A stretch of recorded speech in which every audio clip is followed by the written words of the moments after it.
बिबट्यांमुळे नागरिक त्रस्त झालेले आहेत। पाहूया त्या संदर्भातल्या टॉप 9 बातम्या। बिबट्यांच्या हल्ल्याबाबत आज मुख्यमंत्र्यांशी चर्चा करणार। वनतारामध्ये 50 बिबट्यांना पाठवण्याचा निर्णय घेतलाय, मात्र इतरांनाही बंदिस्त करून ठेवण्यासाठी उपाययोजना करू, अजितदादांची माहिती। विदर्भातही बिबट्यांच्या हल्ल्यांच्या घटनांमध्ये वाढ, माणसांच्या संरक्षणाची जबाबदारी ही तेवढीच महत्त्वाची। काँग्रेसचे नेते विजय वडेट्टीवारांची प्रतिक्रिया। तर शिरूरमध्ये झालेला उद्रेक महाराष्ट्रभर होईल, बिबट्यांच्या हल्ल्यावर विजय वडेट्टीवारांचा इशारा।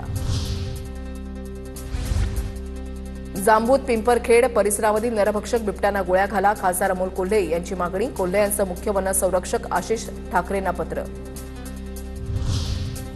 पुणे नाशिक महामार्गावरील रस्ता रोको आंदोलनाला उपनवरक्षकांची भेट। दरम्यान ग्रामस्थांनी उपवनरक्षक प्रशांत खाडेंना धरलं धारेवर। यावेळेला उपमुख्यमंत्री एकनाथ शिंदेंचा फोनवरून आंदोलकांशी संवाद। परिसर बिबटमुक्त करण्यात असल्याचं आश्वासन। शिरूरमधील चिमुकल्यावर हल्ला करणाऱ्या बिबट्याला गोळ्या घालण्याचे आदेश। वन विभागाचे शार्प शूटर आणि ड्रोननं गस्त घालणारी टीम घटनास्थळी। खासदार अमोल कोल्हेंच्या मागणीनंतर कार्यवाही। बिबट्याला ठार करण्यासाठी 5 वेगवेगळ्या टीम गावामध्ये दाखल। या बिबट्याचा शोध घेत बिबट्याला ठार केलं जाणार। जुन्नर वन विभागाचे उपवन संरक्षक प्रशांत खाडेंची माहिती।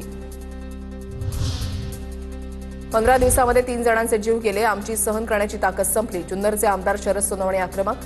बिबट्याचा बंदोबस्त करण्यासाठी शूट ॲट साईटची शासनानं परवानगी द्यायला पाहिजे। तातडीनं मुख्यमंत्र्यांनी केंद्रासोबत बैठक लावावी, सोनवणेंची मागणी।